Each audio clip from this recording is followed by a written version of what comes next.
اللہ اللہ اللہ اللہ اللہ الحمد للہ وکفی وسلام علی عبادہ الذین اصطفی اما بعد اعوذ باللہ من الشیطان الرجیم بسم اللہ الرحمن الرحیم بل الانسان علی نفسہ بصیرا ولو القی معاذیرا سبحان ربک رب العزة عما یصفون سلام علی المرسلین والحمد للہ رب العالمین اللہم صل علی سیدنا محمد وعلی آل سیدنا محمد وبارک وسلم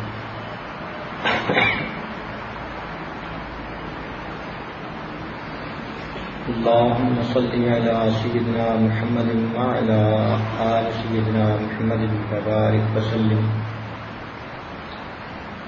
اللہم صل علی سیدنا محمد وعلی آل سیدنا محمد وبارک وسلم ہر انسان کے اندر اللہ رب العزت نے خیر کا مادہ بھی رکھا ہے اور شر کا مادہ بھی رکھا ہے. دنیا کے بدکار ترین انسان کو اگر نیک ماحول مل جائے تو اس کے سنورنے کے چانسز موجود ہوتے ہیں، اور دنیا کے نیک ترین انسان کو برا ماحول مل جائے تو بگڑنے کے چانسز موجود ہوتے ہیں.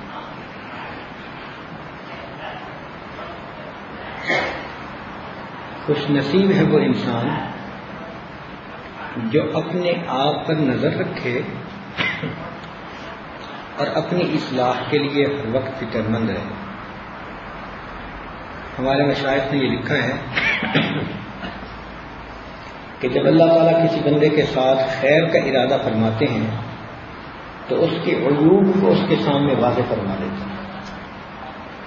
اللہ تعالیٰ جب کسی بندے کے ساتھ خیر کا ارادہ فرماتے ہیں تو اس کے عیوب اس کی نگاہوں میں واضح فرما دیتے ہیں، اور جب اللہ تعالیٰ کسی بندے سے ناراض ہوتے ہیں تو اس کی عیبوں کو اس کی آنکھوں سے نظر انداز اوجھل کر دیتے ہیں. اس کو اپنے عیب نظر ہی نہیں آتے. نفس اس کے عیوب کو ایسے مزین کر کے پیش کرتا ہے کہ اس کو وہ پھر عیب نظر نہیں آتے.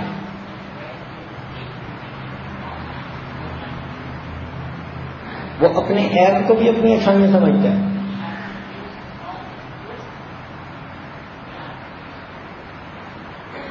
جیسے ایک چور کا واقعہ ہے کہ وہ کسی سے بات کر رہا تھا تو کہتے ہیں کہ ابو بہشتی فلاں کے گھر داخل ہوئے چوری کے لیے، آگے سے بے ایمان کھڑا تھا، جب پڑھ رہا تھا.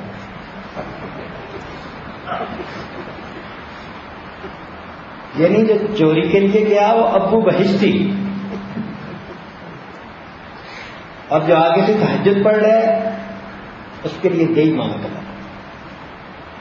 یہ ہوتا ہے آنکھوں کے اوپر پٹی بند جانا، بالکل بندہ اندھا ہو جاتا ہے کھلی آنکھوں کے باوجود.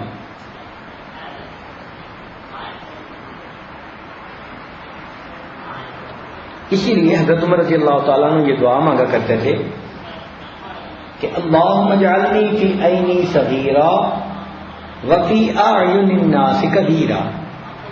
اللہ مجھے اپنی نگاہوں میں چھوٹا بنا دے اور لوگوں کی نظر میں مجھے موٹا بنا دے. یعنی میں اپنے سامنے ایسے ہوں کہ جیسے میری کوئی ویلیو ہی نہیں، مگر لوگوں کی نظر میں میرا وقار بنا دے. اس لیے کہ دین کی بات تبھی وہ سنیں گے جب ان کے اندر کوئی وقار ہوگا، ورنہ تو کوئی دین کی بات بھی نہیں سنے گا. تو یہ دعا مانگا کرتے تھے.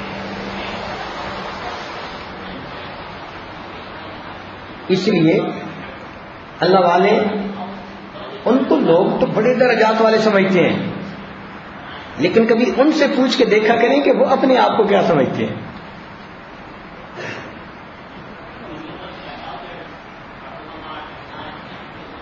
اب یہاں سوال پیدا ہوتا ہے کہ جس طرح درخت کو اپنے پھل وزنی معلوم نہیں ہوتے، انسان کو اپنے عیب بھی برے معلوم نہیں ہوتے. شیطان اس کے عملوں کو مزین کرتا ہے. وَقَيَّضْنَا لَهُمْ قُرَنَاءَ فَزَيَّنُوا لَهُم مَّا بَيْنَ أَيْدِيهِمْ وَمَا خَلْفَهُمْ. وہ جو قرین ہوتے ہیں نا، شیطان ساتھی سنگی، وہ انسان کے عملوں کو ایسے خوبصورت بنا کے پیش کرتا ہے کہ اپنے عیب بھی اپنی اچھائیاں نظر آتی ہیں.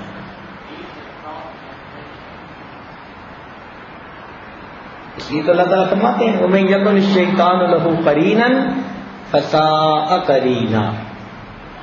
شیطان جس کا سنگی بنا، بہت برا ساتھی اس کا بن گیا.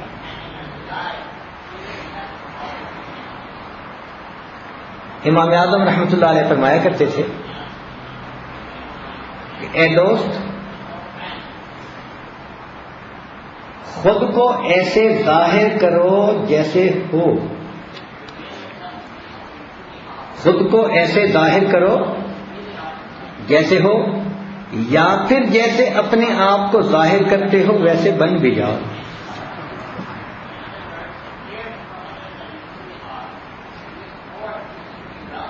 تو انسان کی زندگی ایسی ہو کہ دو رنگی نہیں ہے اس میں.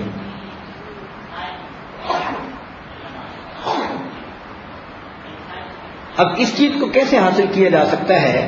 آج کی گفتگو کا عنوان یہ ہے. ہمارے مشائخ نے فرمایا کہ اپنے عیوب معلوم کرنے کے 5 طریقے ہیں. اپنے عیوب معلوم کرنے کے 5 طریقے ہیں. ان 5 طریقوں سے انسان اپنے عیوب کا اندازہ لگا سکتا ہے. ان میں سب سے پہلے کسی شیخ کامل کی نظر میں رہنا، کامل استاد کے پاس رہنا. اگر طالب علم ہے تو اساتذہ میں سے جو کامل نظر آئیں، طبیعت مائل ہو، ان کی خدمت میں رہے اور اپنے آپ کو اصلاح کے لیے پیش کر دے. چنانچہ کامل استاد اپنے شاگرد کی موقع بہ موقع اصلاح کرتا رہتا ہے، سمجھاتا رہتا ہے. یہ چیز ٹھیک نہیں، آپ نے یوں نہیں کیا، یوں نہیں کیا. اور بندے کی تربیت بڑی آسانی سے ہوتی چلی جاتی ہے. یہ تربیت اور اصلاح کا سب سے آسان راستہ ہے. اور روک ٹوک سے گھبرانا نہیں چاہیے. ایک بڑی مصیبت آج کے زمانے کی یہ ہے کہ اگر شیخ کسی کو کسی بات پہ روک دے، ٹوک دے، تو شیطان دل میں ڈالتا ہے بس اب تو حضرت ناراض ہو گئے.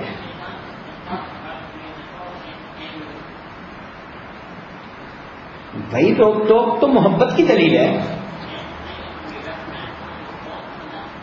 بلکہ جس شخص پہ روک ٹوک زیادہ ہو وہ اللہ کا شکر ادا کرے کہ میرے شیخ کی میرے اوپر نظر ہے، میں کسی کی نظر میں رہ رہا ہوں، سیدھا رہوں گا.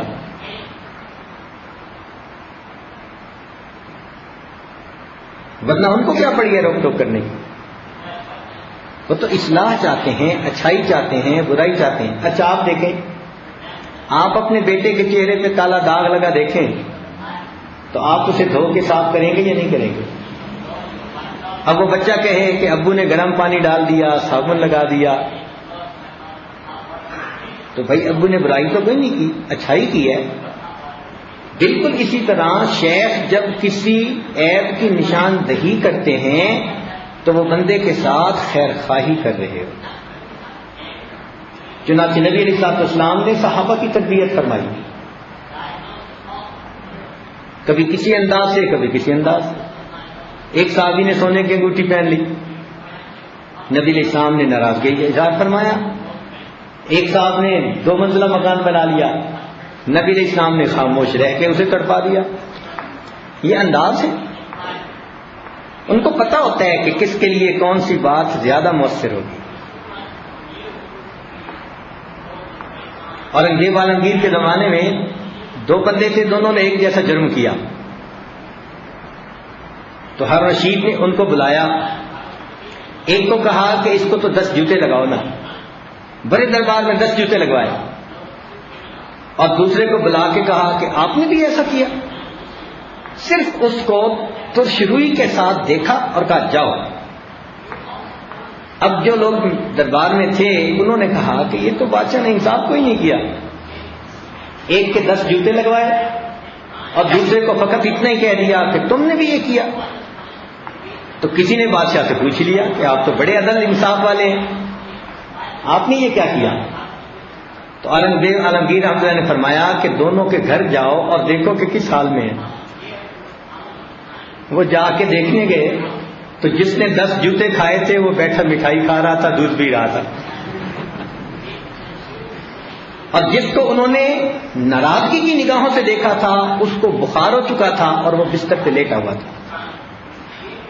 تو اورنگزیب عالمگیر رحمۃ اللہ نے فرمایا کہ پہلا بے حس بندہ تھا، وہ لاتوں کے بھوت باتوں سے نہیں مانتے، میں نے اس لیے اس کے جوتے لگوا دی، اور اس کا حال یہ کہ جوتے کھا کے جا کے پھر دودھ جلیبی کھا رہا ہے. اور دوسرا بڑا حساس طبیعت کا بندہ تھا، میرا اس کی طرف غصے کی نظر سے دیکھ لینا اس کے لیے اتنا بڑا صدمہ تھا کہ اس نے دل سے لگا لیا، گھر جا کر بستر پر لے گیا. اب یہ شیخ کو معلوم ہوتا ہے کہ کون کس طبیعت کا بندہ ہے، کسی کو پیار سے سمجھاتے ہیں. عام طور پر بچے پیار سے جلدی سمجھتے ہیں. چنانچہ انس رضی اللہ تعالیٰ عنہ نبی علیہ السلام کی خدمت میں اس وقت آئے جب بچپنا تھا، لڑکپن کی عمر تھی. نبی علیہ السلام نے انہیں کبھی ٹوکا ہی نہیں. وہ فرماتے ہیں کہ میں نے 10 سال سے زیادہ نبی علیہ السلام کی خدمت کی، میرے محبوب نے مجھے کبھی کسی بات پہ ٹوکا نہیں. پتا تھا اس عمر میں ان کو پیار سے سمجھاتے تھے. تو جوان کو سمجھانے کا انداز اور، بوڑھے کو اور، بچے کو اور، مردوں کو اور، عورتوں کو اور. جیسے طبیب ہر طبیعت کو دیکھ کر دوائی دیتا ہے، ایسے ہی شیخ ہر طبیعت کو دیکھ کے اس کی اصلاح کرتا ہے.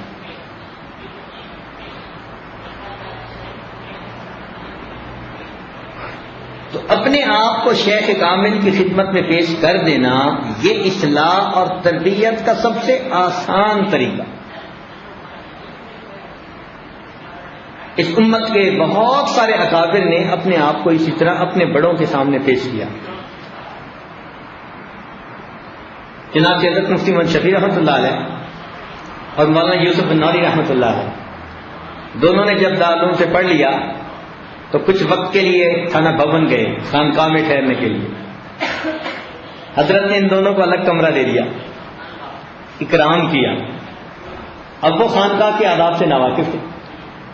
عشاء کے بعد کسی مسئلے پہ بات چل پڑی، علم تازہ تھا، خوب ایک دوسرے سے باتیں ہوتی رہیں.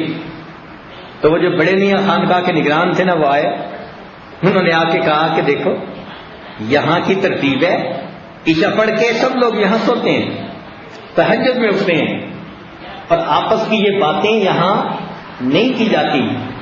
آپ شہزادے لوگ ہو، پہلا دن ہے، آپ کو سمجھایا جا رہا ہے، آپ اپنی ترتیب ایسے بنا لیں، ایسا نہ ہو کہ بستر آپ کے کندھے پہ رکھ کے آپ کو خانقاہ سے باہر نکال دیا جائے. تو تربیت کا ایک انداز تھا. اب اس میں کئی مرتبہ شیخ کی اپنی شخصیت بھی ہوتی ہے. جمال کی والی شخصیت ہوگی تو ذرا اور انداز ہوگا، جلالی شخصیت ہوگی تو ذرا اور انداز. مگر مشائخ نے لکھا ہے کہ شیخ اگر جلالی طبیعت کا ہو تو مریدین کی اصلاح بڑی اچھی ہوتی ہے.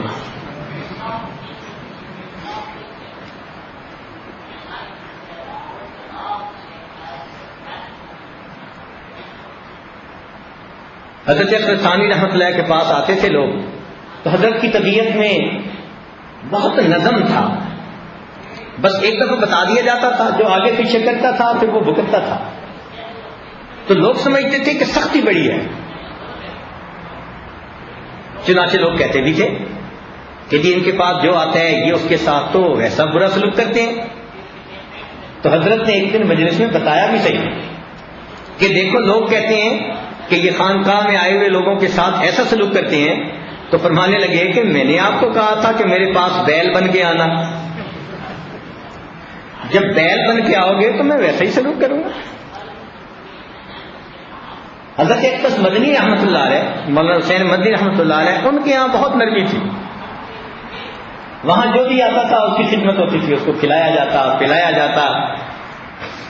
ہندو بھی ایک مرتبہ آ گیا تو اس کے بھی پاؤں دبانے بیٹھ گئے، ایک الگ رنگ کا۔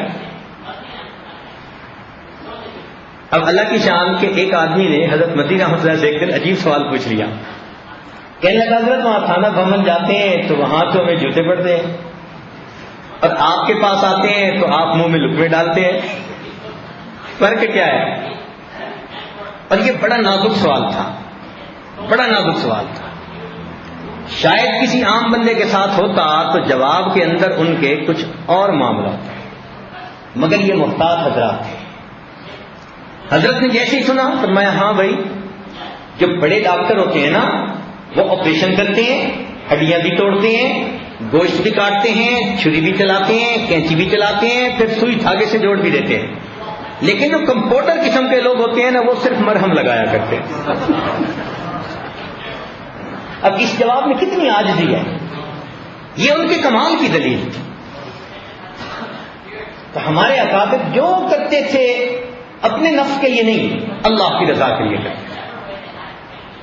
چنانچہ حضرت ثانی رحمۃ اللہ نے فرمایا کہ جب میں کسی کو سزا دیتا ہوں تو میں بڑا بن کر اس کو چھوٹا سمجھ کے سزا نہیں دیتا۔ تو حضرت پھر کیسے دیتے ہیں؟ فرمانے لگے کہ اس وقت میری حالت یہ ہوتی ہے کہ جیسے ایک جلاد ہے، نوکر ہے، غلام ہے، اور اس کو بادشاہ نے حکم دے دیا کہ میرے شہزادے نے فلاں غلطی کی، ذرا اس کے 10 تھپڑ لگا دو۔ اب وہ جلاد مجبور ہوتا ہے، اس نے تو آقا کی پیروی کرنی ہے، بادشاہ کی، تو جلاد جب 10 جوتے لگا رہا ہوتا ہے تب بھی وہ شہزادے کو اپنے سے افضل سمجھ رہا ہوتا ہے۔ تو فرمانے لگے کہ میں جب کسی کو سزا دیتا ہوں تو میں سمجھتا ہوں اللہ رب العزت نے مجھے یہ منصب دیا اور وہ مجھ سے توقع کرتے ہیں کہ میں اصلاح کروں، لیکن جب میں دے رہا ہوتا ہوں سزا، اپنے آپ کو تو میں بھنگی اور جلاد کی طرح سمجھتا ہوں اور اس بندے کو میں شہزادے کی مانند سمجھ رہا ہوں۔ تو دیکھو این سزا کے وقت میں بھی ان حضرات کے دل کی کیفیت کے اندر کتنی عاجزی ہوتی ہے۔ تو سب سے آسان طریقہ کہ انسان اپنے آپ کو اپنی اصلاح کے لیے پیش کرے، اور اگر کہے گا کہ اپنی اصلاح خود کر لیں تو انسان اپنی اصلاح کی بجائے الٹا اپنے آپ کو بگاڑ بیٹھے گا۔ ایک صاحب کے یہاں بیٹا ہوا،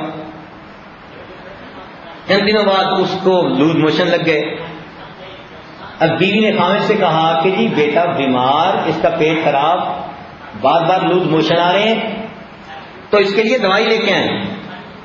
اس اللہ کے بندے کے پاس پیسے تھوڑے تھے، اس نے کہا میں پہلے ڈاکٹر کے پاس جاؤں، اس کو پریسکرپشن کی فیس ادا کروں، پھر دوائی کے پیسے الگ دوں، تو یہ تو معمولی سی مرض ہے، اس کی دوائی میں خود ہی لے لیتا ہوں۔ وہ گیا اور جا کے اس نے دوائی لی اور لا کے بچے کو دے دی۔ جب بچے کو دی تو بچے کا پیٹ پہلے سے زیادہ خراب تھا۔ ایک دن میں وہ بچہ مرنے کے قریب پہنچ گیا۔ تو بیوی سمجھدار تھی، وہ قریب کسی ڈاکٹر کے پاس چلی گئی، تو خیر ڈاکٹر نے علاج کیا، بچے کی جان تو بچ گئی، مگر اس نے بچے کے باپ سے پوچھا کہ تم نے دوائی کیا دی تھی؟ اس نے کہا جی میں نے ذہن میں سوچا کہ انسان کے پیٹ کی 2 حالتیں ہوتی ہیں، یا قبض ہو جاتی ہے یا انسان کا پیٹ نرم ہو جاتا ہے، یہ دونوں ایک دوسرے کے اپوزٹ ہیں۔ اب چونکہ پیٹ نرم تھا تو میں نے کہا اگر اس کو میں قبض کی دوائی لا کر دے دوں تو پیٹ بالکل ٹھیک ہو جائے گا، معاملہ سخت ہو جائے گا نرم کی بجائے۔ تو میں نے جا کے کمپاؤنڈر سے کہا، جو دوائی دینے والا تھا، کہ مجھے قبض کی دوائی دے دے۔ اس نے دوائی دے دی، میں نے لا کر بچے کو دے دی۔ اس نے کہا تمہاری مت ماری گئی، ہم ڈاکٹروں کی زبان میں جب کہا جاتا ہے نا قبض کی دوائی دیں تو معلوم مفہوم یہ لیا جاتا ہے کہ قبض ہے اس کو کھولنے کی دوائی دیں. تو پیٹ تو پہلے ہی نرم تھا, اوپر آپ نے پیٹ کو اور نرم کرنے کی دوائی اس کو دے دی, تم تو بچے کو مارنے ہی پہ تل گئے. تو انسان کا جو سیلف میڈیکیشن ہے نا وہ یہی ہوتی ہے کہ قبض پہلے ہوتی ہے, نہ پہلے پیٹ نرم ہوتا ہے, اوپر سے قبض کھولنے کی اور دوا لے لیتا ہے. اسی لیے ڈاکٹر جب بیمار ہوتے ہیں تو وہ اپنی دوائی خود لینے سے گریز کرتے ہیں, کسی اور ڈاکٹر کو چیک کرواتے ہیں. تو کسی استاد کامل, شیخ کامل کی نظر میں رہنا اور ان سے اصلاح کا طلبگار ہونا یہ سب سے پہلا طریقہ ہے. اس لیے کہتے ہیں ہر آنکھ آرے کے بے استاد باشد, یقین آنی کے بے بنیاد باشد. ہر انسان جو بے استاد ہوتا ہے تم یقین جان لو کہ وہ انسان بے بنیاد ہوتا ہے. مولانا روم رحمۃ اللہ علیہ فرماتے ہیں قول را بھی گزار مرد حال شو, پیش مرد کامل پامال شو, صد کتاب و صد ورق در نار کن, جان و دل را جان بے دلدار کن. کہ تو کسی صاحب حال کے سامنے اپنے کال کو ڈال دے, اور مرد کامل کے سامنے اپنے آپ کو پامال کر دے, اور 100 کتابیں اور 100 ورق بے شک بھلے آگ میں ڈال دے, لیکن اپنے جان اور اپنے دل کو اپنے دلدار کے حوالے کر دے. تو یہ اصلاح کا سب سے آسان طریقہ ہے.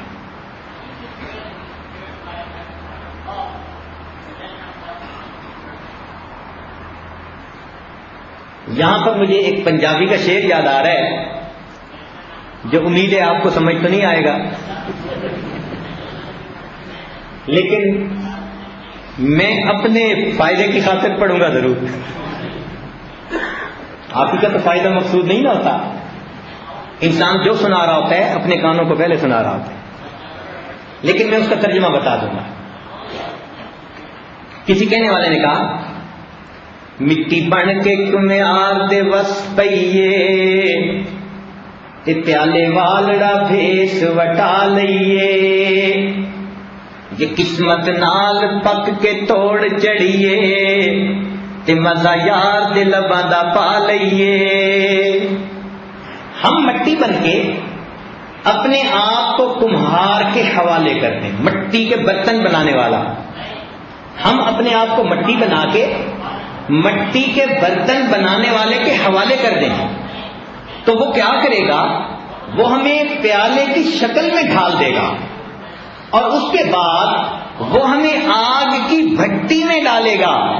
اور یاد رکھنا اگر تم آگ کی بھٹی سے پک کر نکل آئے تو تمہیں یار کے لبوں کا مزہ پانے کی توفیق نصیب ہو جائے گی.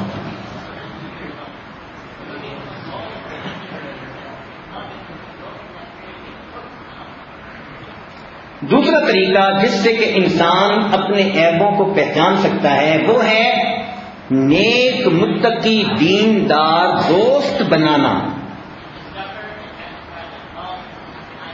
یعنی انسان اپنے دوست جو بنائے وہ چن کے بنائے. ہر بندہ اس قابل نہیں ہوتا کہ اس کو دوست بنایا جائے. سلام دعا ہر ایک کے ساتھ رکھنی چاہیے, لیکن جس کو دوستی کہتے ہیں نا وہ ایسے بندے کے ساتھ رکھے جو واقعی نیک متقی پرہیزگار ہو. اس لیے ہمارے اکابر منع کرتے تھے ہر کسی سے دوستی لگانے سے. چنانچہ ایک بزرگ فرماتے ہیں کہ مجھے میرے والد نے نصیحت کی کہ تم 4 بندوں سے دوستی نہ کرو. کون کون؟ فرمایا بیٹے بے وقوف سے دوستی نہ کرنا. کیوں؟ کہ وہ تمہیں فائدہ پہنچانا چاہے گا, الٹا نقصان پہنچا بیٹھے گا.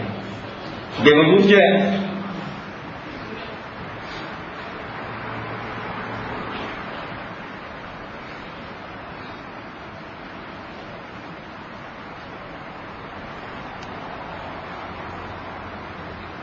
تو بیوقوف کی دوستی انسان کے نقصان کا سبب بنتی ہے کئی مرتبہ. مولانا روم رحمۃ اللہ علیہ نے اس پر ایک عجیب واقعہ لکھا ہے. کہتے ہیں کہ ایک آدمی نے ریچھ پالا ہوا تھا، تو اس کو خیال آیا کہ میں گرمی کے موسم میں جب سوتا ہوں پسینہ آتا ہے تو میں ریچھ کو پنکھا کرنا کیوں نہ سکھا دوں، یہ مجھے پنکھا کیا کرے گا، تھکے گا بھی نہیں. لوگوں نے اس کو منع کیا کہ دیکھ یہ جانور ہے، ایسا نہ کر. اس نے کہا اس میں کیا، لو جی اس نے اس ریچھ کو پنکھا کرنا سکھا دیا. اب یہ شام سے سویا ہوا ہوتا، ریچھ پنکھا کر رہا ہوتا. اللہ کی شان وہ ریچھ تھا. ایک دن مکھی آ کے اس بندے کے اوپر بیٹھ گئی. ریچھ نے مکھی کو ہٹایا، وہ مکھی پھر آ کے بیٹھ گئی، پھر اسے ہٹایا. جب اس نے 2-3 دفعہ ہٹایا اور مکھی پھر آ کے اس کے سر پر بیٹھ گئی، ریچھ قریب اتنا بڑا پتھر پڑا تھا، اس نے اٹھا کے مکھی کو مارا اور اپنے مالک کی کھوپڑی اس نے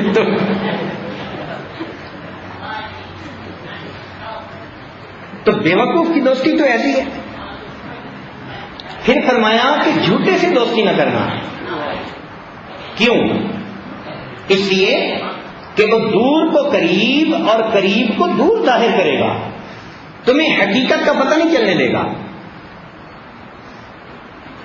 اور فرمایا کہ تم فاسق سے دوستی نہ کرنا، اس لیے کہ وہ تمہیں ایک لقمے سے بھی کم کے عوض میں بیچ دے گا. میں نے پوچھا کہ ایک لقمہ تو چلو سمجھ میں آتا ہے کہ لقمے کے بدلے بیچا، ایک لقمے سے کم میں بیچنا کیا ہوا؟ فرمایا وہ ایک لقمے کی امید میں تمہیں بیچ دے گا.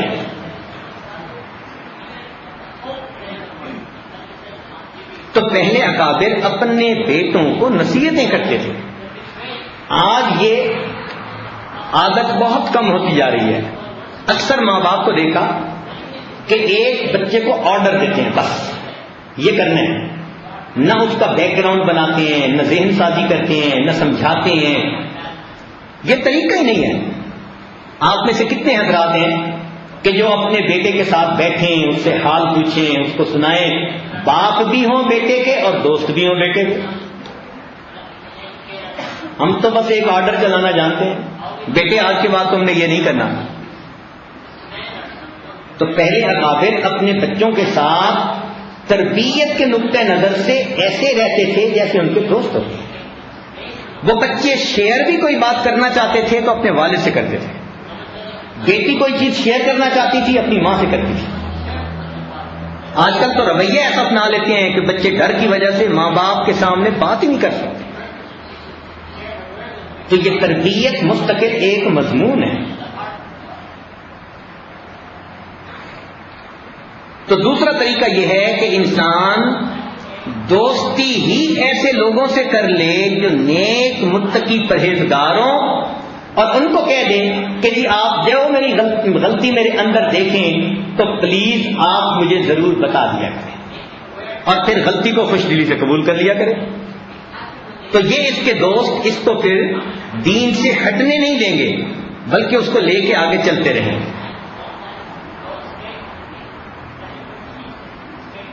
جناب حضرت عمر رضی اللہ عنہ فرمایا کرتے تھے، میں اس شخص کے لیے مغفرت کی دعا کروں گا، میں اس شخص کے لیے مغفرت کی دعا کروں گا جو میرے پاس میرے عیبوں کا تحفہ لے کر آئے گا. جو شخص میرے پاس میرے عیوب کا تحفہ لے کر آئے گا میں اس بندے کے لیے مغفرت کی دعا کروں گا. تو دیکھو ایسے حضرات کسی بات کی نشاندہی کی جاتی تو وہ اس سے خوش ہوتے تھے. چنانچہ عمر رضی اللہ تعالیٰ عنہ نے ایک مرتبہ منبر پہ کھڑے ہو کے کہا کہ لوگوں نے عورتوں کے مہر بہت زیادہ باندھنے شروع کر دیے، تو جو غریب ہیں ان کے اندر احساس محرومی ہوتا ہے. میری طبیعت چاہتی ہے کہ ایک معتدل مقدار متعین کر دی جائے. تو عمر لانو جیسے ہی یہ بات کر کے نیچے اترے، ابھی مجمع مردوں کا گیا نہیں تھا کہ ایک لمبے قد کی عورت جو حبشہ کی رہنے والی تھی وہ آئی. اس نے کہا امیر المومنین میں نے آپ سے بات کرنی ہے. انہوں نے کہا کیا کرنی ہے؟ کہ امیر المومنین یہ آپ نے فتویٰ دیا ہے یا ابھی مشورے کی حد تک ہے؟ ان کا مشورے کی حد تک ہے، میں نے اپنا تاثر بیان کیا ہے، میں نے فتویٰ نہیں دیا۔ کہنے لگی آپ فتویٰ دے ہی نہیں سکتے۔ انہوں نے پوچھا وہ کیوں؟ اس لیے کہ اس معاملے میں اللہ نے فتویٰ دے دیا ہے۔ عمر اللہ کہتے ہیں کیسے؟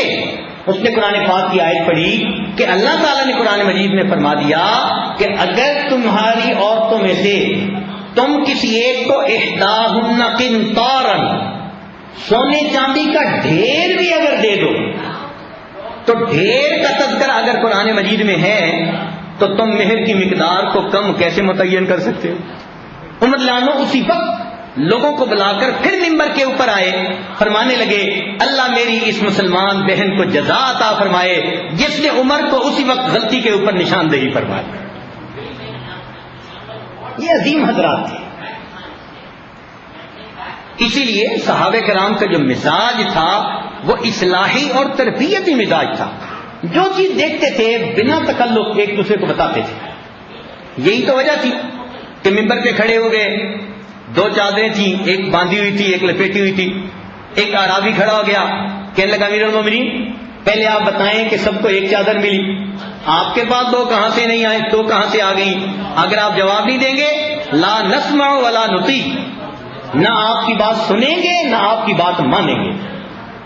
عمر اللہ نے پھر عبداللہ ابن ملان کو اشارہ کیا تو عبداللہ ابن ملان کھڑے ہوئے، انہوں نے کہا کہ میرے والد کو بھی ایک چادر ملی تھی، مجھے بھی ایک ملی تھی، میں نے اپنی چادر اپنے والد کی خدمت میں ہدیہ پیش کر دی، میرے پاس چادر نہیں، میرے ابو کے پاس دو چادریں۔ تو اتنا نبی علیہ الصلوۃ والسلام نے ان کو اصلاح اور تربیت کا شیدائی بنا دیا تھا۔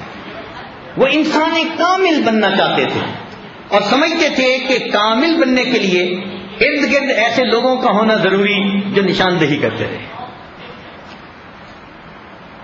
آج ہمیں اگر کوئی روک ٹوک کر دے، کتنے خلوص سے مشورہ کیوں نہ دے، ہم اس کو اپنا دشمن سمجھنا شروع کر دیتے ہیں۔ یہ ہماری غلطی ہے، ہمیں ایسا نہیں کرنا چاہیے۔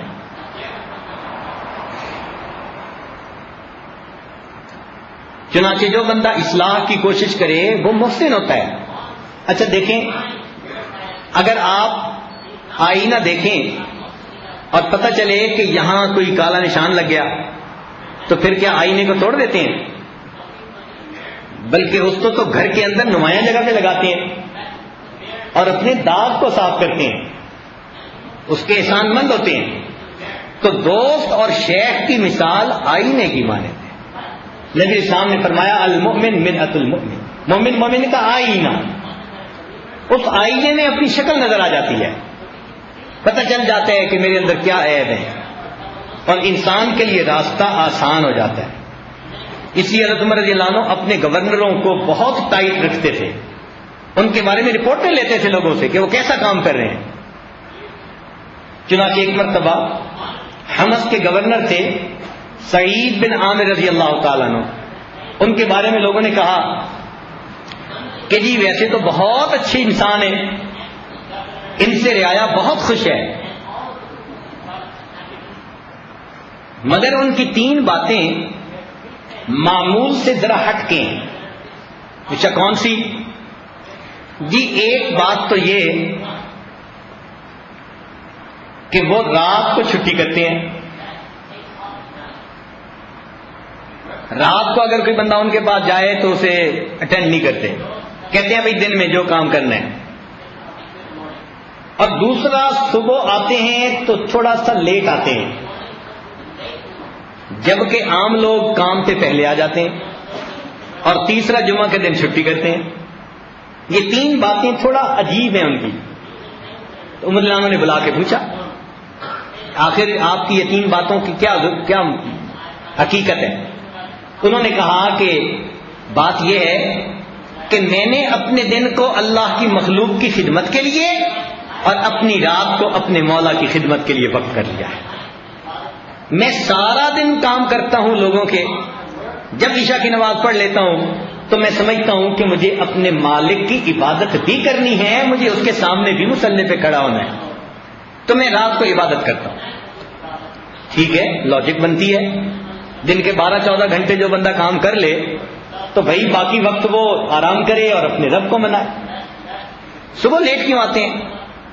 امیر المومنین، میں نے اپنے گھر میں نہ کوئی غلام رکھا ہے نہ باندی رکھی ہے، میری بیوی ہے، بچے ہیں، تو صبح صبح کھانا پکانا ہوتا ہے، تو بیوی کھانا پکائے تو بچوں کو کون سنبھالے؟ تو میں اس وقت اپنی بیوی کی ہیلپ کرتا ہوں، میں بچوں کو سنبھال لیتا ہوں. میری بیوی اتنی دیر میں پورے دن کا کھانا بنا لیتی ہے، صبح دوپہر شام جو بھی ہے، ایک ہی وقت میں کوکنگ کر لیتی ہے. جب وہ کوکنگ کر کے فارغ ہوتی ہے وہ بچوں کو سنبھالتی ہے، اس وقت میں اپنے دفتر میں آ جاتا ہوں. میں ہاں یہ بھی ٹھیک ہے، تم جمعہ کے دن چھٹی کیوں کرتے ہو؟ اس نے کہا امیر المومنین بات یہ ہے کہ جو آپ دیکھ رہے ہیں نا میرے جسم کے اوپر یہ کپڑے، اس کے سوا دوسرے کپڑے میرے پاس نہیں ہیں. ایک ہفتہ ان کپڑوں کو میں پہنتا ہوں تو پھر اس میں پسینے کی بدبو آتی ہے، میلے ہو جاتے ہیں، اور اللہ تعالیٰ کا حکم ہے خذوا زینتکم عند کل مسجد.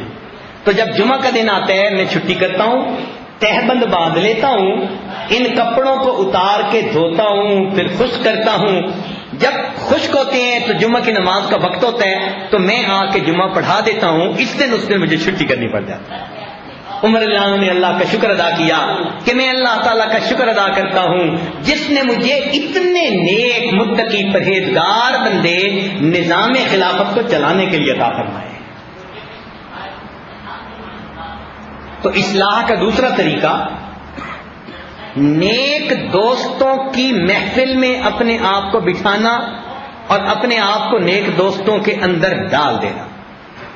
دل چاہے نہ چاہے نیکوں سے نصیب ہو جانا.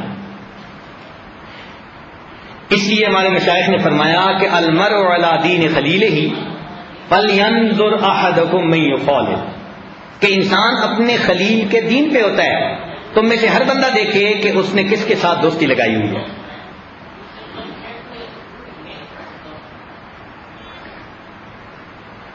ایک تیسرا بھی طریقہ ہے، اور تیسرا طریقہ یہ ہے کہ دشمنوں کی زبانی اپنے عیوب کا پتہ کرنا. یہ عجیب بات ہے.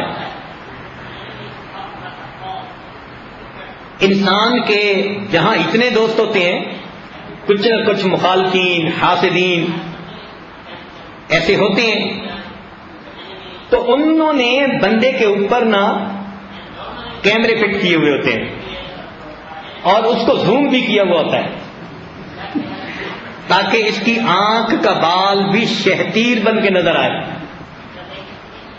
اور وہ بندے کی چھوٹی چھوٹی باتوں کو بڑا بنا کے پیش کرتے ہیں، گو بڑا بنا کے پیش کرتے ہیں، مگر کچھ نہ کچھ بنیاد ملتی ہے نا جس کو بڑا بناتے ہیں.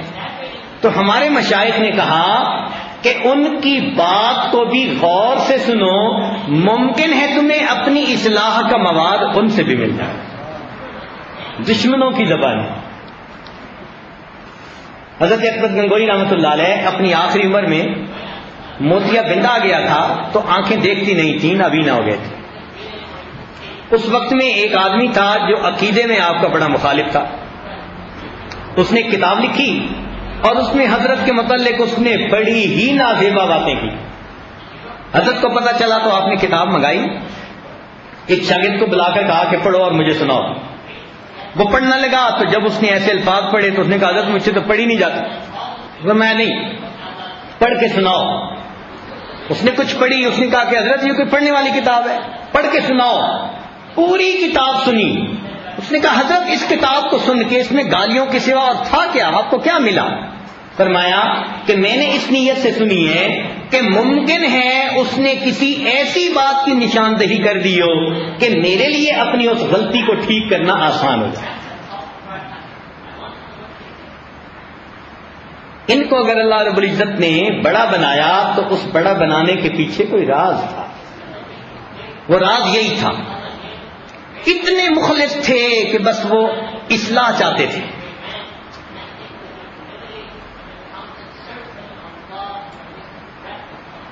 بلکہ بعض کتابوں میں یہ واقعہ شاہ بن شہید رحمۃ اللہ علیہ سے متعلق ہے اور بعض میں حضرت تھانوی رحمۃ اللہ علیہ.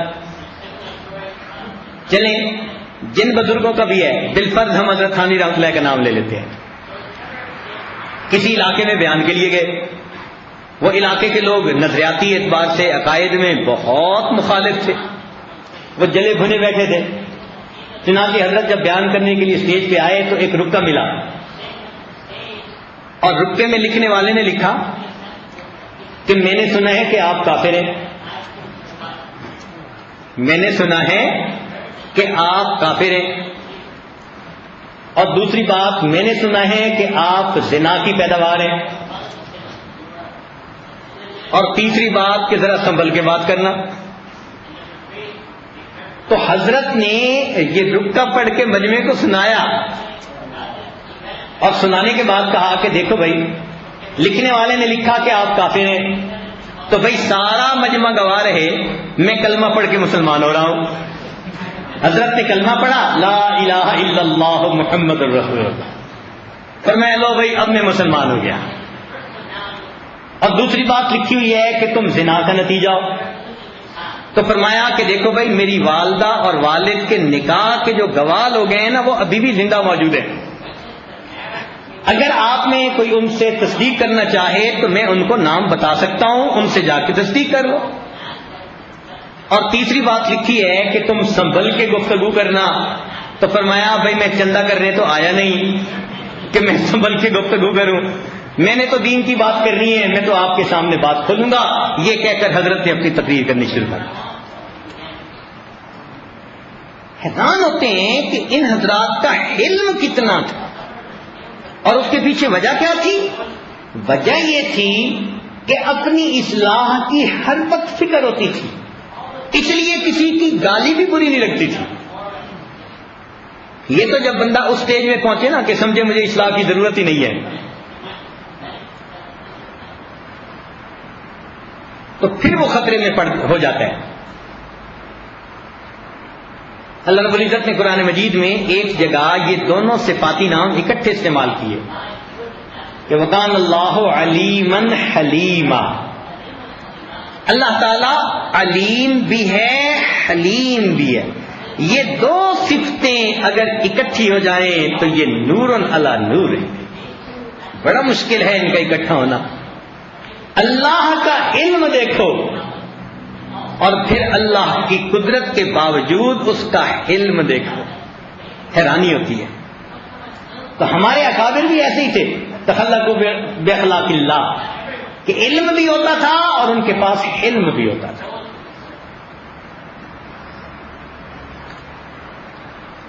اب اس میں ایک نقطہ سمجھنے والا ہے. امید ہے کہ اگر آپ وہ نقطہ سمجھ جائیں گے نا تو آپ کو کبھی بھی اپنے کسی حاسد، مخالف اور دشمن کے اوپر غصہ نہیں آئے گا. وہ نقطہ کیا ہے کہ ہو سکتا ہے یہ دشمن اللہ تعالی نے تمہارے اوپر مسلط کیا. یہ دشمن کس نے مسلط کیا؟ اللہ تعالیٰ نے. اور تم نے خود دعا مانگی ہو، آپ نے دعا مانگی ہو. اب یہ کیسی عجیب بات ہے، کوئی دعا مانگ سکتا ہے کہ اللہ میرے اوپر دشمن مسلط کر دے؟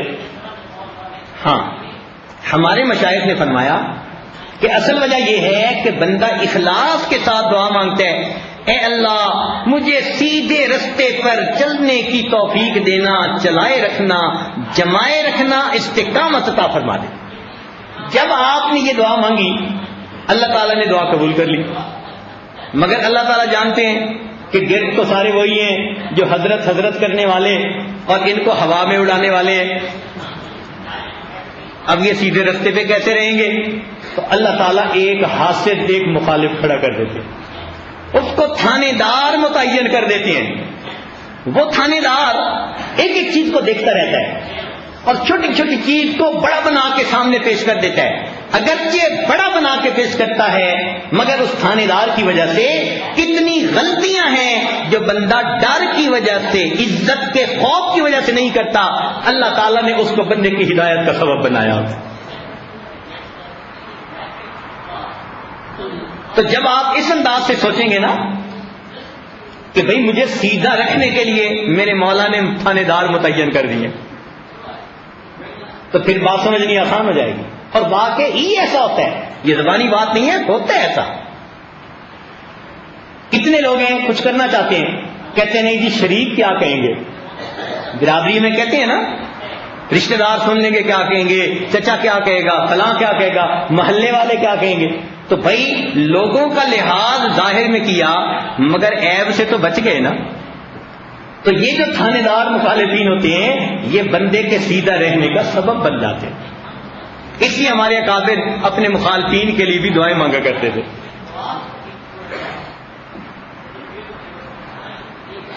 اور اگر دشمن کوئی بات کرتے تھے تو بڑی توجہ سے سنتے تھے. چنانچہ معروف کرخی رحمۃ اللہ علیہ بڑے بزرگوں میں سے ہیں، ایک ان کا مخالف تھا. ایک مرتبہ راستے میں مل گیا اور اس نے تو بس کیا جو اس کے منہ میں آیا اس نے کہنا شروع کر دیا. حضرت چل بھی رہے ہیں سن بھی رہے ہیں، چل بھی رہے ہیں سن بھی رہے ہیں، حتیٰ کہ آگے بستی قریب آ گئی تو حضرت ایک جگہ کھڑے ہو گئے. فرمایا بھائی جو کہنے ہیں ذرا جلدی جلدی کہہ لو. اس نے کہا کیوں؟ فرمانے لگے اس لیے میں کھڑا ہو گیا ہوں کہ جو آپ نے کہنا ہے وہ یہی کہہ لیں. آگے بستی میں میرے شاگرد بہت ہیں، وہ آپ کو کچھ کہتا سنیں گے تو کہیں آپ سے جھگڑا نہ کر لیں، اس لیے میں کھڑا ہو گیا.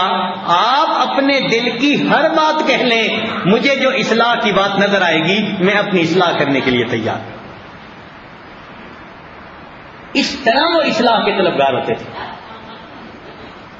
بھائی جی مسامی رحمۃ اللہ کو ایک عورت نے کہا اور آکار فرمان لگے اللہ تیرا بھلا کرے، بڑی مدت کے بعد تو نے مجھے ٹھیک پہچانا ہے.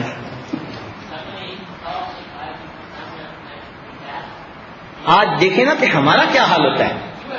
ہمیں کوئی نصیحت کرے تو اوہو اتنا غصہ آتا ہے نا.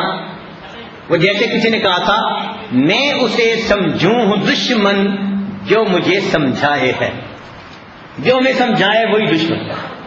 آج کے نوجوان بچے کو باپ سمجھاتے ہیں نا اس کو سب سے بڑا دشمن باپ نظر آتا ہے. اس لیے تو میں کئی مرتبہ عرض کرتا ہوں کہ آج کا نوجوان اپنے باپ سے اس طرح نفرت کرتا ہے جیسے کوئی پاپ سے نفرت کیا کرتا ہے.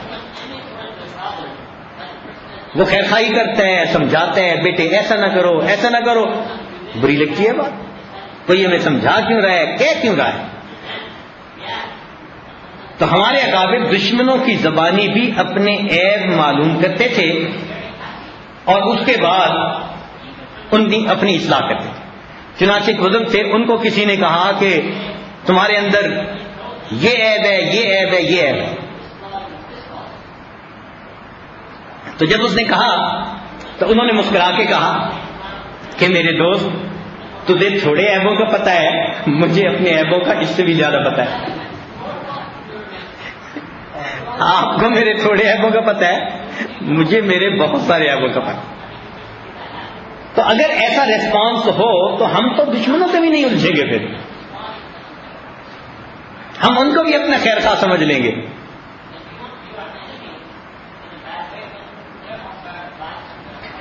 تو پہلا شیخ کامل کے زیر نظر رہنا، دوسرا دیندار متقی پرہیزگار بندے کو اپنا دوست بنا لینا،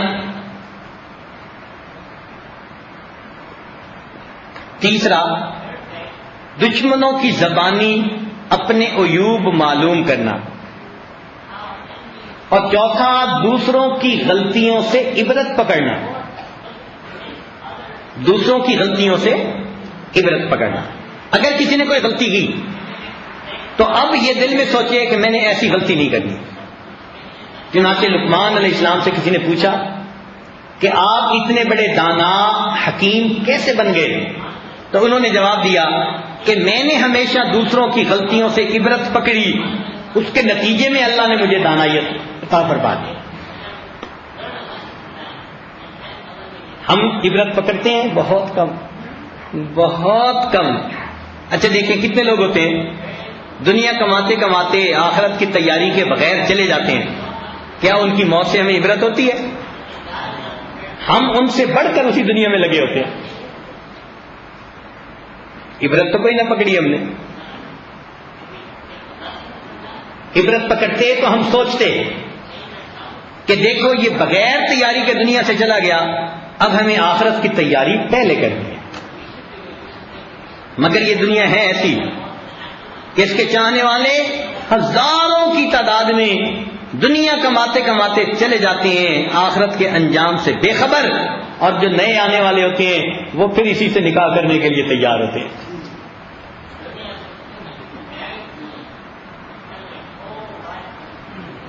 عبرت نہیں پکڑتے. وہ کسی نے دنیا کو ایک دفعہ خواب میں دیکھا تو بوڑھی عورت کی شکل میں دیکھا. حدیث پاک میں بھی بوڑھیا کی شکل میں اس کا تذکرہ آیا ایک جگہ. تو بوڑھی تھی، دلہن بنی ہوئی تھی. تو اس نے دنیا کو دیکھا، اس نے کہا بوڑھی دلہن بنی ہوئی ہے. کہنے لگے میرے چاہنے والے بڑے. اس نے کہا تیرے چاہنے والے اتنے ہیں اور تو جوان بھی نہیں اور بوڑھی ہے اور دلہن کا لباس پہنتی ہے. کہنے لگی کہ جتنے چاہنے والے ہیں وہ سارے مرد نہیں تھے، اور جو مرد تھے انہوں نے مجھے منہ ہی نہیں لگایا. جنہوں نے نکاح کیا وہ نہ مرد تھے، اور جو مرد تھے انہوں نے مجھے منہ ہی نہیں لگایا. اور باقی ایسا ہے. اور عجیب بات کہ اس دنیا کی محبت کو ہم گناہ ہی نہیں سمجھتے. دنیا کی محبت کسے کہتے ہیں؟ ہر وہ دنیا کا کام جو ہمیں اللہ رب العزت سے غافل کر دیتا ہے اس کو دنیا کہتے ہیں. کوئی بھی کام نہیں.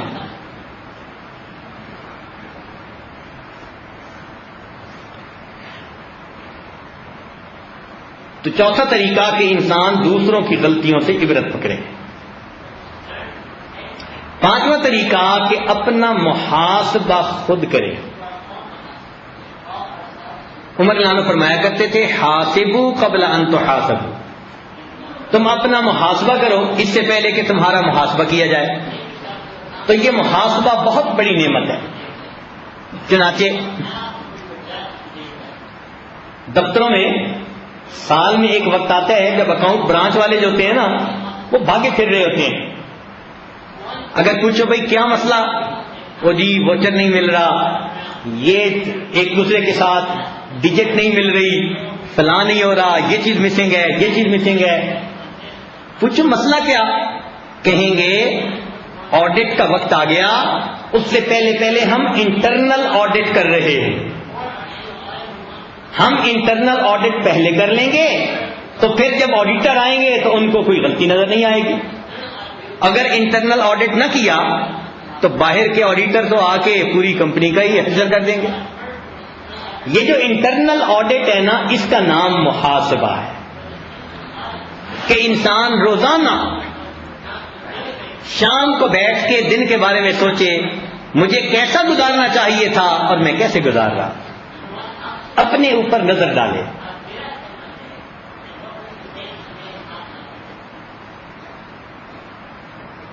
اس کو اپنا محاسبہ کہتے ہیں. روزانہ کا روزانہ حساب دیکھتا رہے. ایک شعر ہے جی چاہتے ہیں سونے کی سیاہی سے لکھوایا جائے. کہنے والے نے بات مختصر کی ہے مگر دل کو گدگدا کے رکھ دیا. یہ جو دکاندار لوگ ہوتے ہیں نا یہ روزانہ کا شام کو ذرا گوشوارہ بناتے ہیں. کتنی بکری ہوئی، آمد کتنی ہوئی، فلاں کتنی ہوئی، اور یہ آپس میں صحیح حساب بیٹھتا ہے یا نہیں بیٹھتا. تو اس کو گوشوارہ کہتے ہیں. یہ دکاندار بزنس والے یہ روزانہ کا روزانہ گوشوارہ چیک کرتے ہیں. تو اس پر کسی شاعر نے عجیب شعر لکھا.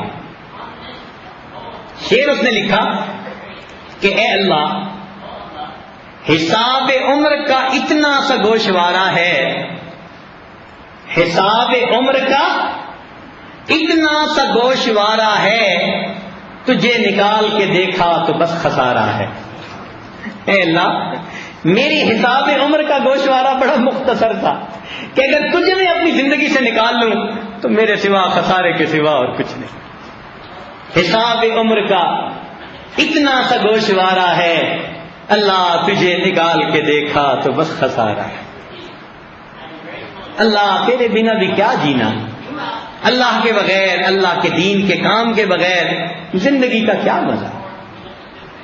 تو روز کا گوشوارہ چیک کر لے کہ مجھے کرنا کیا چاہیے تھا، میں کر کیا رہا. یہ محاسبہ انسان کے لیے بہت فائدہ مند ہے. چنانچہ سید برہان الدین غریب رحمۃ اللہ علیہ سے ایک عالم نے کہا کہ حضرت میں جس قدر اپنے نفس کے عیوب کو دور کرتا ہوں اسی قدر مجھے اور عیب نظر آتے ہیں. حضرت نے جواب دیا کہ انسان کامل کی پہچان یہی ہوتی ہے. انسان کامل کی پہچان یہی ہے کہ جتنے اپنے عیوب کی وہ اصلاح کرتا ہے اسے اتنے عیب اور نظر آ جاتے ہیں. وہ لگا رہتا ہے اپنے آپ کو ٹھیک کرنے میں، درست کرنے میں، اپنی اصلاح کے اندر.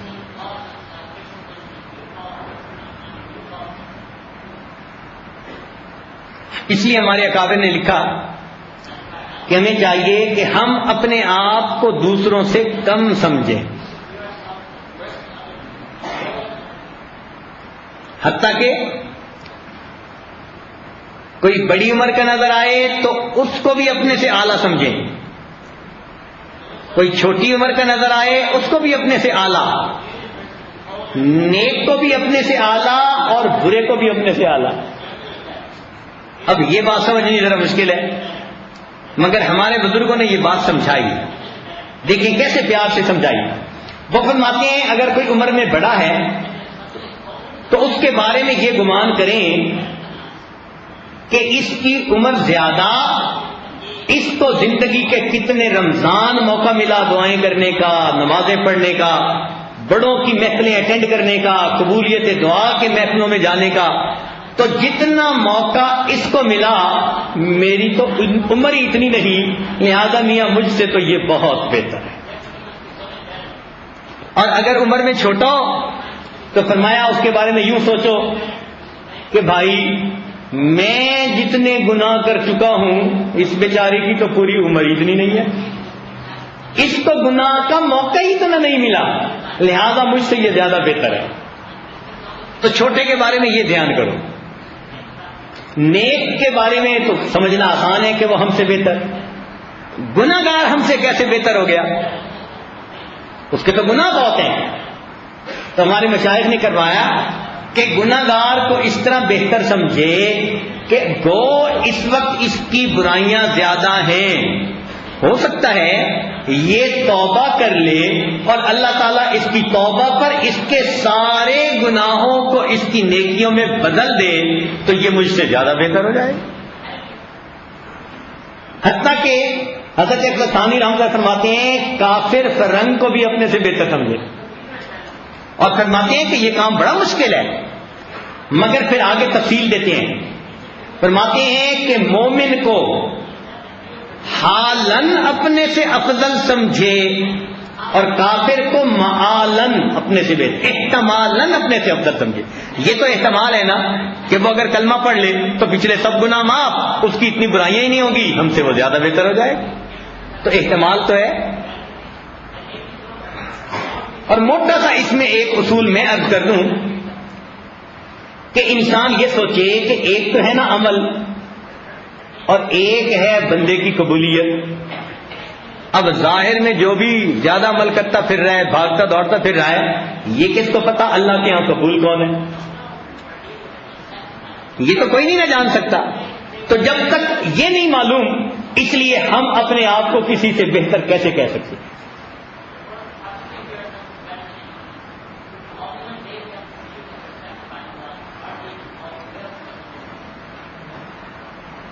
تو دیکھو ہمارے مشائخ نے کیا اچھا طریقہ بتایا اپنے نفس کو سیدھا رکھنے کا، تکبر سے، عجب سے اپنے آپ کو بچانے کا، اپنے اندر عاجزی پیدا کرنے کا.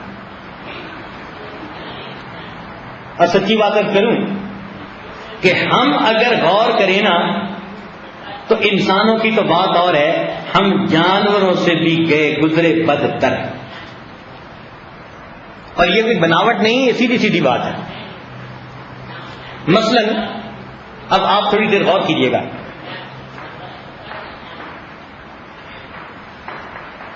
جانور اپنے مالک کے زیادہ وفادار ہوتے ہیں، ہم اپنے پروردگار کے اتنے وفادار نہیں ہیں.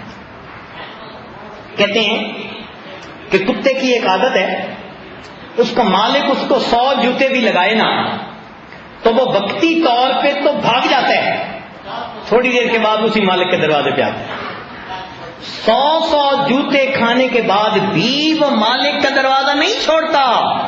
اور ہمارا حال یہ ہوتا ہے کہ کاروبار میں تھوڑی سی اونچ نیچ ہوتی ہے، ہم مسجد آنا بند کر دیتے ہیں، ہم نے مسجد کا دروازہ چھوڑ دیا، تو ہم سے تو کتا اپنے مالک کا زیادہ وفادار نکلا۔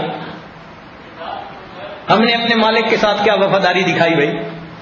ذرا کاروبار میں اونچ نیچ ہوئی، نہ گھر جانا چھوٹا، نہ مارکیٹ جانا چھوٹا، نہ کہیں اور جانا چھوٹا، چھوٹ گیا تو مسجد کے اندر نماز کے لیے آنا چھوٹ گیا۔ اچھا دیکھیے، کتا صرف خشک روٹی کا ٹکڑا جب کھاتا ہے جو مالک اسے ڈال دیتا ہے، اس خشک روٹی کے ٹکڑے پر وہ مالک کا اتنا احسان مند ہوتا ہے کہ پوری رات جاگ کر مالک کے گھر کا پہرا دیتا ہے۔ اور اس کے بدلے ہم کیا کھاتے ہیں؟ کتنی نعمتیں کھاتے ہیں، اور ہمارے لیے فجر کی نماز اٹھ کے پڑھنی مصیبت ہوتی ہے۔ تو جس نے خشک روٹی کا ٹکڑا کھایا پوری رات جاگ کر گزار دی، اور جنہوں نے تر لقمے کھائے اور معلوم نہیں کیا کیا گوشت پکا ہوا، سبحان اللہ، ابھی چوپ کھائے جا رہے ہیں، کبھی قیمہ بنا ہے، بریانی بنی ہے، فلاں بنا ہے، اللہ اکبر، درجنوں کے حساب پہ دسترخوان پہ جن کے کھانے لگے ہوتے ہیں، وہ کھانا اتنا بہترین کھانے کے بعد کہتے ہیں کہ جی فجر کی نماز میں آنکھ نہیں کھلتی۔ اب بتائیں، جانور مالک کا زیادہ وفادار بنا یا ہم زیادہ وفادار بنے؟ اور پھر دیکھیے، ہم اگر رات کی ڈیوٹی کر کے آئیں نا تو گھر کے اندر کرفیو ہوتا ہے، بیوی بیچاری بچوں کی منتیں کر رہی ہوتی ہے، شور نہ مچاؤ تمہارے ابو اٹھیں گے، میری شامت آ جائے۔ ہم نے گھر میں ایسا کرفیو لگایا ہوتا ہے، ہم رات کی ڈیوٹی کر کے آئے ہیں، نرم بستر پہ ایئر کنڈیشن کمرے میں سو رہے ہوتے ہیں۔ کتا اگر ساری رات جاگ کر پہرا دیتا ہے تو صبح اس کے سونے کے لیے بستر کوئی نہیں ہوتا، گھر کوئی نہیں ہوتا، کسی درخت کے تنے کے ساتھ یا کسی دیوار کے ساتھ یہ ٹیک لگا کر بس زمین کے اوپر سو جائے، تکیہ بھی نہیں ہوتا۔ اب آپ کمپیریزن کر لیجئے، اس نے تو مالک کو شکوہ کبھی نہیں کیا کہ میں نائٹ ڈیوٹی کرتا ہوں تو مجھے صبح بستر ملنا چاہیے مولٹی فوم کا بنا ہوا، لیکن ہمارے تو مطالبات ہوتے ہیں، اے اللہ ہمیں یہ بھی نہیں ملا، یہ بھی نہیں ملا، تو معلوم ہوتا ہے کہ واقعی جانور اپنے مالک کا زیادہ وفادار۔ چنانچہ ہمارے ہاں ایک مجذوب بزرگ گزرے ہیں، بلے شاہ رحمت اللہ علیہ، ان کا پنجابی کا ایک شعر ہے بڑا عجیب، فرماتے ہیں راتی جاگیں تے شیخ سڈاویں، راتی جاگن کتے تیتھوں کتے، تو رات کو جاگتا ہے اور شیخ کہلواتا ہے، او میاں رات کو تو کتے بھی جاگتے ہیں، وہ تجھ سے زیادہ بہتر نکل گئے۔ راتی جاگیں تے شیخ سڈاویں، راتی جاگن کتے تیتھوں اتے، رکھا سکھا ٹکڑا کھا کے دن جا رکھاں وچ ستے تیتھوں اتے۔ وہ صبح کے وقت روکھا سکھا ٹکڑا کھا کے کسی درخت کے تنے کے ساتھ جا کر سو جاتے ہیں، وہ تو اس سے زیادہ اچھا۔ در مالک دا مول نہ چھوڑن، بھاویں مارے 100 جتے تیتھوں اتے۔ وہ اپنے مالک کا در نہیں چھوڑتے، اگر کہ ان کا مالک 100 جوتے لگائے، معلوم ہوا بندے وہ تجھ سے زیادہ بہتر ہے۔ در مالک دا مول نہ چھوڑن، بھاویں مارے 100 جتے تیتھوں اتے۔ اٹھ بلیا تو یار منا لے نہیں تے بازی لے گئے کتے تے تھوتے بلیا اٹھ تو بھی اپنے یار کو منا لے ورنہ تو تجھ سے کتے بازی لے گئے تجھ سے آگے نکل گئے. کاش کہ ہم بھی رات کے آخری پہر میں اٹھتے اور اپنے مالک کو ہی منا لیا کرتے. اچھا چلیں ایک اور مثال عرض کر دیتا ہوں. ایک آدمی نے گھوڑا پالا ہوا ہے اپنے ٹانگے میں چلانے کے لیے. اب دیکھیے اللہ رب العزت نے اسے اپنے مالک کا کیسا ماتحت بنا دیا کہ اس کی زبان بند کر دی. بولنے کی صلاحیت اللہ نے عطا ہی نہیں کی اس کو کہ کہیں اپنے مالک کے سامنے کچھ بول نہ پڑے. زبان ہی لے لی اس سے. سب ضروریات ہیں مگر مالک پورا کر نہیں پاتا. اب ذرا توجہ کیجیے. اتنی ڈیوٹی مالک لیتا ہے کہ گھوڑا اگر ٹانگے کے اندر جتا ہے اور دوڑ رہا ہے اور دوڑتے دوڑتے اگر اس کو لیڈ کرنے کی ضرورت پیش آ گئی تو وہ گھوڑا کھڑا نہیں ہوتا. ہم نے خود دیکھا وہ بھاگ بھی رہا ہے اور لیڈ بھی کر رہا ہے. ہمارا حال دیکھو. اللہ اکبر. اور ہم نے اس ماتحت سے کتنا کام لیا کہ دوڑتے دوڑتے اگر اس کو لیڈ بھی کرنی ہے ہم اسے روکتے نہیں ہیں, بگا رہے ہیں, وہ لیڈ بھی کر رہا ہے, بھاگ بھی رہا ہے. دوڑتے دوڑتے سارا دن گزر گیا, شام ہو گئی. اب وہ تھکا ہوا گھر کی طرف آ رہا ہے. گھر کی طرف آتے آتے ایک سواری مل گئی. اور جی میں لیٹ ہو گیا ہوں, میری ٹرین نکل نہ جائے, میں آپ کو ذرا کرایہ زیادہ دے دوں گا, مجھے اسٹیشن تک لے جاؤ. مالک تھکے ہوئے اس گھوڑے کو پھر واپس بھیج کرتا ہے, موڑ کاٹتا ہے, سواری کو بٹھاتا ہے اور اس کو ڈنڈے مارنے شروع کرتا ہے کہ تیز بھاگو. وہ تو نہیں کہہ سکتا جناب سارا دن میں نے ڈیوٹی تو دے دی, اب اگر اس نے تھوڑے سے پیسے آپ کو زیادہ دے دیے تو میرا اس میں کیا قصور ہے.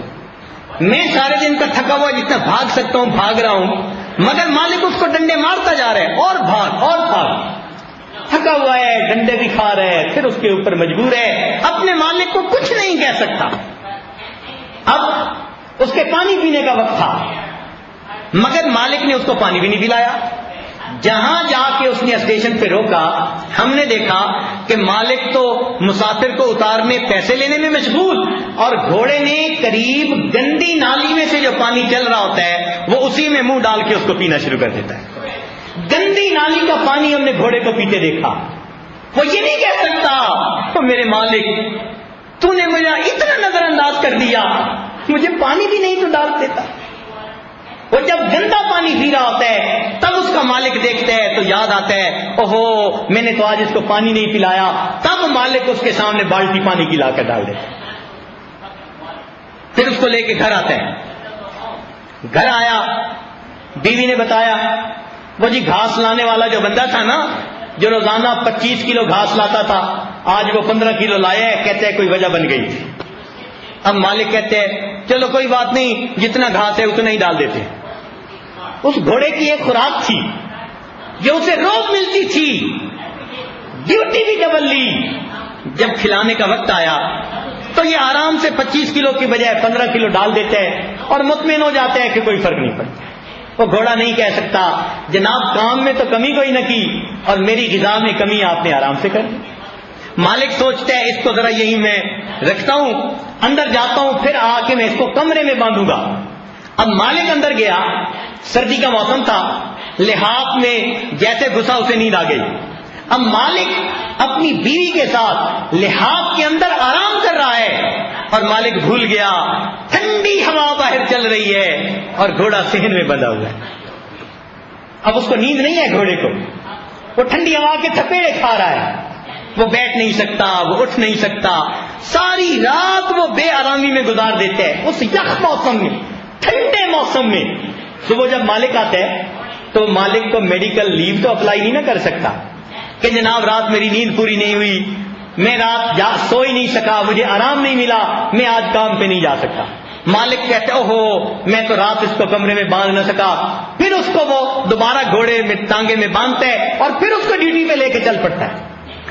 اچھا اب جب وہ اس کو ڈیوٹی پہ لے کے چلتا ہے تو گھوڑے کے ایک زخم تھا اور اسی زخم پہ وہ چمڑا جو زین کا تھا وہ لگتا ہے اور اس میں سے زخم میں سے خون بھی آتا ہے۔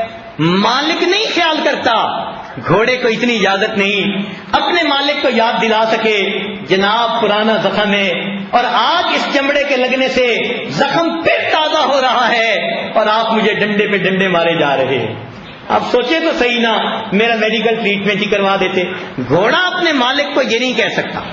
مالک نے زخم دیکھا تو پھر خیال آیا ہاں بھائی اس پر کوئی مرہم لگا دینی تھی، مالک مرہم لگا دیتا ہے۔ اچھا جو گھوڑے سڑکوں پہ دوڑتے ہیں نا، ہم نے دیکھا ان کے پاؤں کے نیچے نالین ٹائپ چیز لگا دیتے ہیں، نال کہتے ہیں اس کو، وہ لوہے کے بنے ہوئے ہوتے ہیں تاکہ ان کے ناخن جو ہیں وہ زیادہ نہ گھسیں۔ اب جو نال لگانے والا اندھا تھا اس نے وہ کیل ٹھیک نہ لگایا اور وہ کیل گھوڑے کے پاؤں میں چبھ رہا ہے اور گھوڑا پاؤں ٹھیک رکھ بھی نہیں پا رہا، مالک نوٹ نہیں کرتا، مالک ڈنڈے مار رہا ہے، گھوڑا بتا نہیں سکتا جناب آپ ہی نے کیل لگانے کے لیے استاد کی بجائے ناتجربہ کار شاگرد کو بلا لیا تھا اور یہ تو کیل میرے پاؤں میں لگ رہا ہے، اب میں بتا بھی نہیں سکتا کہ میں تیز کیوں نہیں بھاگ رہا۔ گھوڑا تکلیف برداشت کر رہا ہے، ڈنڈے بھی کھا رہا ہے اور مالک کے حکم پہ بھاگ رہا ہے، اس کو مالک سے بات کرنے کی اجازت نہیں ہے۔ اس گھوڑے کے پاس شہوت ہے، بیوی نہیں ہے، نیند آتی ہے مگر ضروری نہیں کہ مالک اس کو کمرے میں باندھ دے، مالک اس کی ضرورتیں پوری نہیں کرتا۔ دیکھو تو صحیح یہ کتنا مجبور ہے پھر بھی اپنے مالک کا فرما بردار بنا۔ اب اس کے بالمقابل ہم دیکھیں ہمارے پروردگار نے ہمیں کتنی نعمتیں عطا فرمائیں، کھانے کو کیا نعمتیں دیں، رہنے کو، سونے کو، بیویاں دی، خدمت کے لیے ہر وقت حاضر ہوتی ہیں، کھانا تیار کیا ہوا ہوتا ہے، اور اس سب کچھ کے باوجود پھر ہم کہتے ہیں ہم سے تو عشاء کی نماز نہیں پڑھی جاتی، تھکے ہوتے ہیں، صبح ہم سے اٹھا نہیں جاتا، ہماری آنکھ نہیں۔ تو معلوم ہوتا ہے کہ واقعی گھوڑا اپنے مالک کا زیادہ وفادار نکلا، ہم اپنے مالک کے اتنے وفادار نہ نکلے۔ اور پھر گھوڑے کا حال دیکھو، ذرا توجہ سے بات سننا، کہ مالک نے گھوڑے کو پالا کہ میں اس کے اوپر چڑھ کر جہاد میں حصہ لوں گا۔ اب مالک اس کو نکالتا ہے جہاد کے لیے، گھوڑے کو لے کے چلتا ہے، سامنے دشمن کی فوج کھڑی ہے، یہ مالک اپنے گھوڑے کو ایڑی سے اشارہ کرتا ہے دوڑو جاؤ آگے، گھوڑا بھاگنا شروع کر دیتا ہے۔ اب بھاگتے گھوڑے کو سامنے سے تیر لگ رہے ہیں، نیزے لگ رہے ہیں، گھوڑے کے جسم سے خون کے فوارے چھوٹ رہے ہیں، گھوڑا رکتا نہیں ہے۔ کیوں؟ اس گھوڑے کو احساس ہے میرے مالک نے مجھے پالا اس وقت کے لیے تھا، آج میرے مالک نے ایڑی کا اشارہ کر دیا، مجھے وفا دکھانی ہے۔ وہ اپنے جسم کے خون کے فواروں کو چھوٹتا چھوڑ کر دوڑتا چلا جاتا ہے، سامنے تیر ہو، توپ ہو، تپنگ ہو، یہ گھوڑا بھاگتا ہے، دشمن کی صفوں کو چیرتا ہوا اندر گھس جاتا ہے۔ اس گھوڑے کی یہ وفا میرے اللہ کو اتنی پسند آئی، اللہ نے اس گھوڑے کے پاؤں سے جو مٹی اڑتی ہے قرآن میں اس کی بھی قسمیں کھائیں، فرمایا والعادیات ضبحا فالموریات قدحا فالمغیرات صبحا۔ اللہ اکبر، کاش کہ ہم ایک جانور جیسے وفادار اپنے مالک کے بن جاتے، ہم اتنے بھی نہیں ہیں، اتنے بھی نہیں ہیں۔ تو اللہ رب العزت ہمیں اپنی حقیقت پہچاننے کی توفیق عطا فرمائے اور ہمارے عیبوں کی اصلاح فرما دے، اور اللہ تعالیٰ کی بے شمار نعمتیں کھا کے پھر ہم اسی کے شکوے کرتے ہیں، جس کا کھاتے ہیں اسی کے شکوے کرتے ہیں، کبھی اس کے سامنے کبھی اس کے سامنے، 2 دفعہ ہاتھ اٹھا کے دعا مانگ لی، اگر قبولیت کا اثر نہ دیکھا لوگوں کو کہتے ہیں ہماری تو سنتا ہی نہیں ہے۔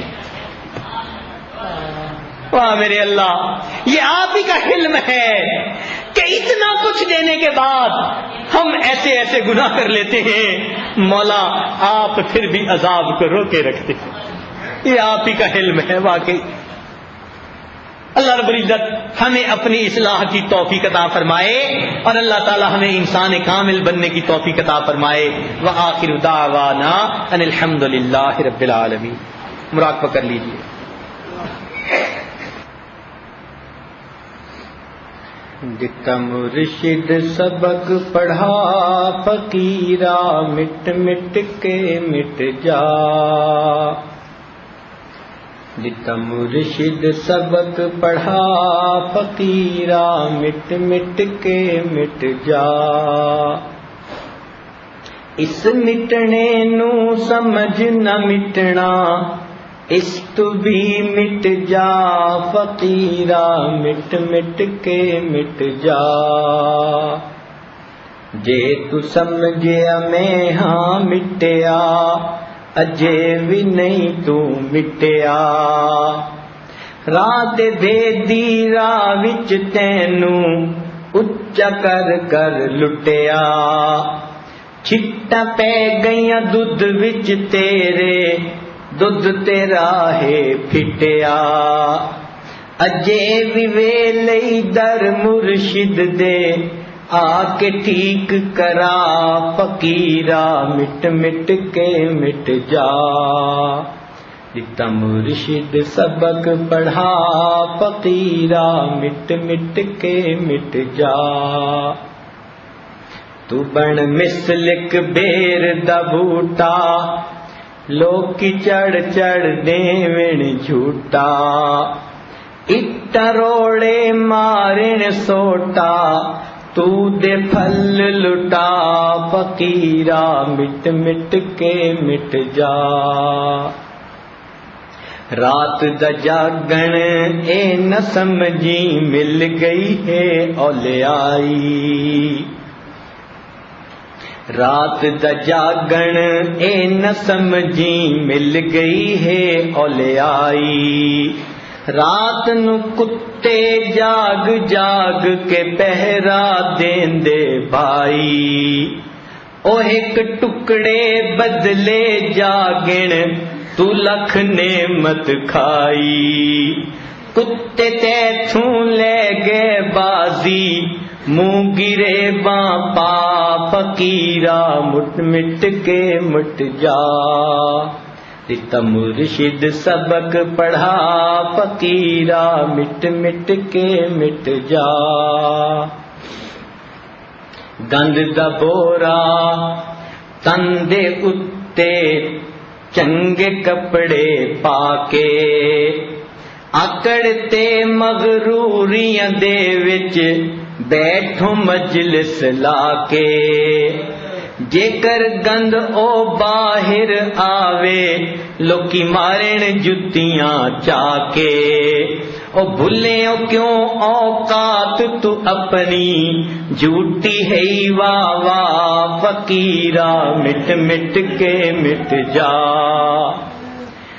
مٹلے کیوں اوقات تو اپنی، جھوٹی ہے واہ واہ فقیرا مٹ مٹ کے مٹ جا، جتا مرشد سبق پڑھا فقیرا مٹ مٹ کے مٹ جا، اس مٹنے نو سمجھ نہ مٹنا، اس تو بھی مٹ جا فقیرا مٹ مٹ کے مٹ جا۔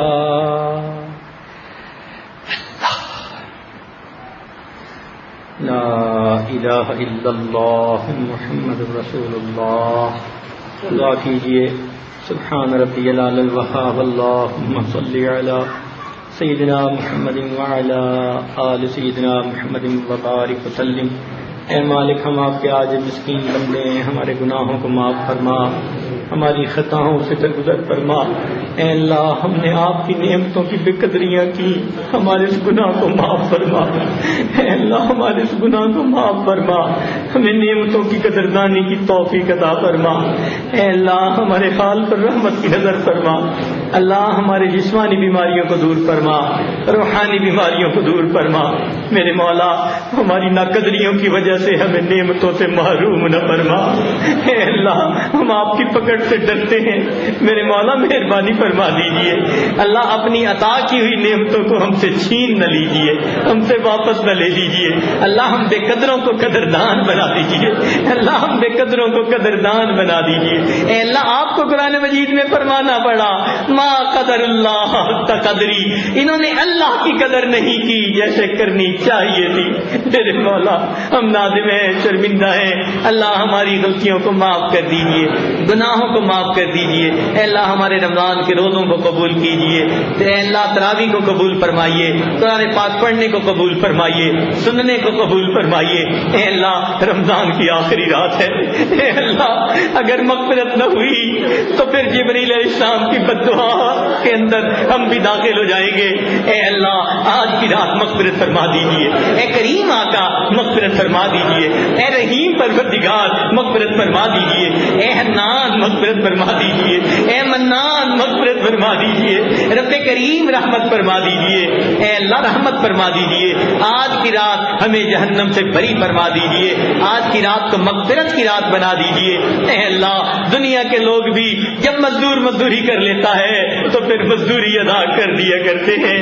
اے اللہ روزے، نمازیں، تلاوتیں اور تراویح اور اعتکاف یہ سب مزدور تھے جنہوں نے آپ کے حکم کی خاطر، رضا کی خاطر مزدوریاں کی۔ اے اللہ اب اپنی رحمت سے اپنی رضا عطا فرما دیجیے۔ اے اللہ ہم بدلے میں رضا چاہتے ہیں، اے مالک آپ راضی ہو جائیے، اے رب کریم آپ راضی ہو جائیے، اے اللہ آپ راضی ہو جائیے، اے کریم آقا آپ راضی ہو جائیے۔ اے اللہ آپ کو اس وقت تک منانا ضروری ہے جب تک کہ آپ راضی نہیں ہو جاتے۔ اے اللہ راضی ہو جائیے۔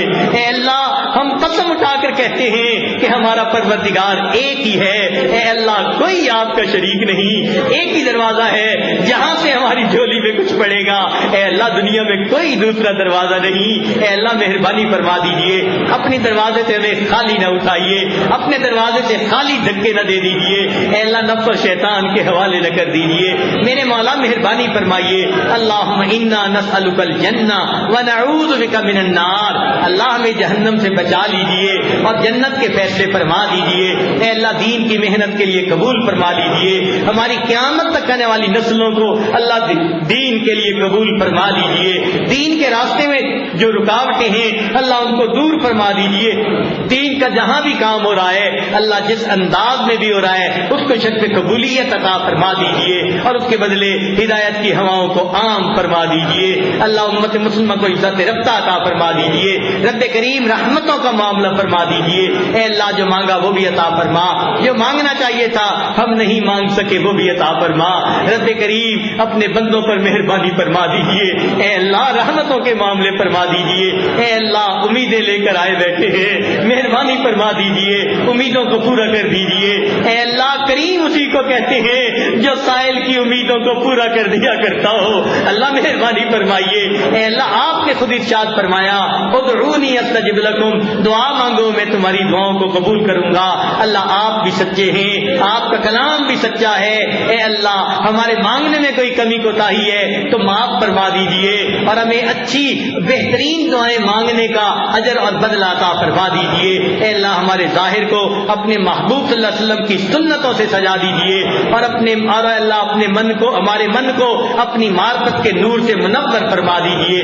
اے اللہ کتنی دور دور سے لوگ آئے ہیں، امیدیں لے کر آئے ہیں۔ اے اللہ نفس کو نفس مطمئنہ بنا دیجیے۔ اللہ ہمیں آزمائشوں سے بچا لیجیے، ہم ناپ تول کے قابل نہیں ہیں، آزمائش کے قابل نہیں ہیں۔ اللہ مہربانی فرمائیے اور ہمیں نفس مطمئنہ عطا فرما دیجیے۔ پیشانی سے بالوں سے پکڑ کر ہمیں نیکی کے راستے پہ چلنے کی توفیق عطا فرما دیجیے۔ اے اللہ ہمیں معصیت کی ذلت سے بچا لیجیے، طاعات کی عزت عطا فرما دیجیے۔ رب کریم ہمیں اپنی یاد والی زندگی عطا فرما دیجیے۔ اے اللہ ایک ایک کام میں سنت کے مطابق عمل کرنے کی توفیق عطا فرما دیجیے۔ رب کریم جتنے دوست احباب قریب موجود ہیں یا دور بیٹھے آواز سن رہے ہیں سب کے دلوں کی نیک مرادوں کو پورا فرما دیجیے۔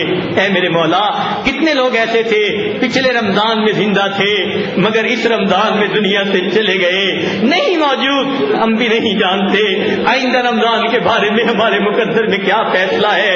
اے اللہ مہربانی فرما دیجیے، یہ آپ نے گولڈن چانس دے دیا، سنہری موقع دے دیا، جو چند گھڑیاں رات کی باقی ہیں اللہ اس میں آپ ہمیں معاف فرما دیجئے، ہم سے راضی ہو جائیے اور ہمیں اللہ نیک اپنے بندوں میں شامل فرما لیجئے۔ اے اللہ رحمت کے معاملہ فرما دیجئے، اے اللہ آج کی رات کو بخشش کی رات بنا دیجئے، اے اللہ ہماری ان دعاؤں کو قبول فرمائیے۔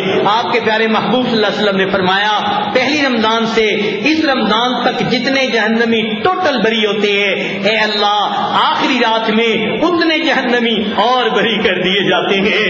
اے اللہ جب آج کی رات آپ کی رحمت اتنی عام ہے تو ہم آج مسکینوں پر بھی رحمت کی نظر فرما دیجئے، ہماری ان دعاؤں کو اپنی رحمت سے قبول فرمائیے۔